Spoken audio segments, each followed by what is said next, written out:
Pamamagitan ng U-Scoop, nagiging kaakibat ng GMA News sa mga ordinaryong tao sa pangangalap ng balita. Bukod sa pagpapadala ng impormasyon, litrato o video sa pamamagitan ng text, email at social media gaya ng Twitter at Facebook, maaari na rin kayong ngayong magamit ang bagong U-Scoop app para sa Android at smartphone users. Narito ang report.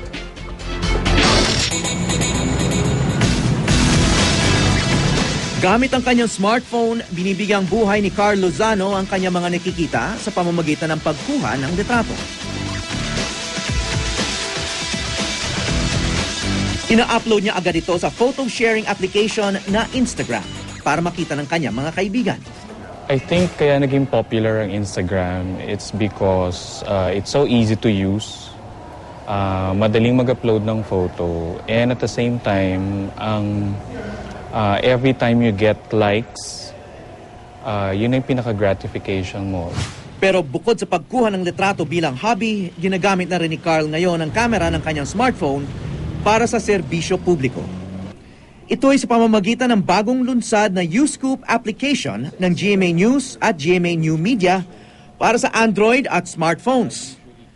Hango sa features ng photo sharing apps, layo ng U-Scoop app na mapabilis pa ang paghahatid ng balita at impormasyon ng mga ordinaryong tao.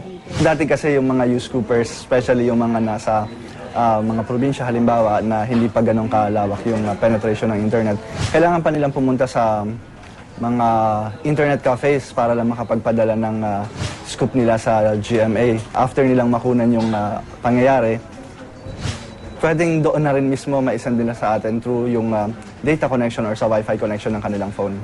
Libreng mada-download ang U-Scoop app mula sa Google Play. Kailangan lang mag-register.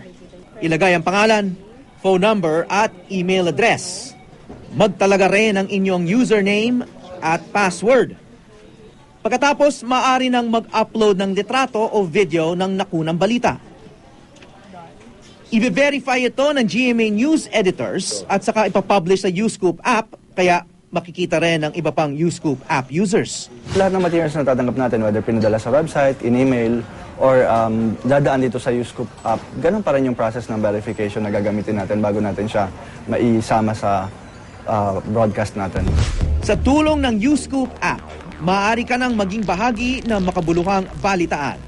You not only share photos that you fancy, but you also,